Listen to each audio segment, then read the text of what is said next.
তো guys basically এটা হচ্ছে পার্ট 2 ভিডিও। তো আমরা কী করলাম না করলাম সব কিছু তোমাদের দেখাবো, তো ভিডিওটা পুরোপুরি দেখো তোমরা। তো ফার্স্টে ঢুকে আমাদেরকে মিষ্টি আর বোঁদে দিয়েছিলো, মিষ্টি বোঁদে খাওয়ার পর আমরা গেলাম হচ্ছে প্যান্ডেল। তো প্যান্ডেলে গিয়ে দেখি চেয়ার টেবিল সব কিছু সেট করা হয়ে গেছিলো এখানে।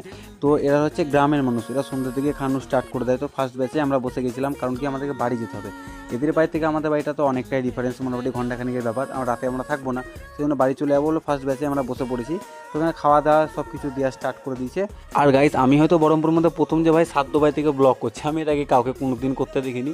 তো আমি হয়তো প্রথম এমন মানুষ যে সাধ্য বাড়ি থেকে ব্লগ করছি। তো সবাই তো আমাদেরকে তাকাচ্ছিলো, ভাই সবাইকে ইগনোর করে ভাই আমি আমার কাজ চালিয়ে গেছি। তো রান্না বান্না এখানে সব কিছু পুরো ফাটাফাটি হয়েছিল। আমার সব থেকে বেশি ভালো লেগেছে পাঁচ তরকারিটা আর হচ্ছে মিষ্টিটা বাড়িতেই তৈরি করা। তো হাত ধোয়ার পরেও পাঁচ তরকারি গন্ধ হয়েছে না ভাই হাত থেকে আমার। তো রান্না বান্না সব কিছু পুরো ফাটাফাটি হয়েছিল। দিয়ে আমরা এখন যাচ্ছি হচ্ছে বাড়ির দিকে। আর এখানকার গ্রামের রাস্তাগুলো পুরো অন্ধকার, মানে একটা লাইট বা কিচ্ছু নেই। এখনও এখানকার মানুষজন টর্চ নিয়ে যাতায়াত করে।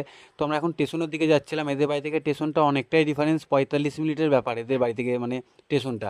তো আমরা রেজিনগর স্টেশনে ফাইনালি চলে এসেছিলাম। তো এখানে এসে টিকিট কাটতে থেকে শুনছি নাকি ট্রেন অনেকটাই লেট আছে, তো অনেকক্ষণ ওয়েট করতে হবে। তো স্টেশনে এসে দেখি এখানে ভাই লোকই নাই কোনো, হয়তো 5-6 জন এরকম আছে। আর আমরা কজনে আছি, মানে পুরো স্টেশন ফাঁকা, পুরো মনে হচ্ছিলো ভুতুড়ে এলাকা পুরো স্টেশনটাকে দেখে। তো অনেকক্ষণ ওয়েট করার পর এখানে ট্রেন আসছে দেখছি, তো ট্রেনটা এলো অনেকক্ষণ ওয়েট করার পর।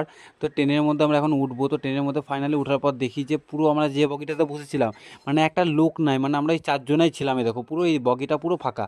একদিকে ভালোই হলো, ভিড়ভাট্টার মধ্যে আমার যেতে খুব একটা ভালো লাগে না। তারপর আমার টয়লেট পেয়েছিলো, তারপর বাথরুম করলাম আমি আবার গিয়ে ট্রেনের মধ্যে। দিয়ে আমরা ট্রেনের মধ্যে বাম এনজয় করেছি, আর সবাই মিলে আমরা ভূতে গল্প করছিলাম। তো ট্রেনের মধ্যে ভূতে গল্প শুনে আমাদেরই ভয় লাগছিলো। তো এখানে বাড়িতে আমরা চলে এসেছিলাম। তো বাড়িতে এসে দিদিকে বললাম এক কাপ চা করে দিতে, আদা দিয়ে আমাকে একটু লাল চা করে দিয়েছে। তো মাথাটা খুব যন্ত্রণা করছিলো সেই জন্য। তো ভিডিওটা আমি এখানে শেষ করছি। ভালো লাগলে লাইক কমেন্ট ফলো করে দিও। টাটা।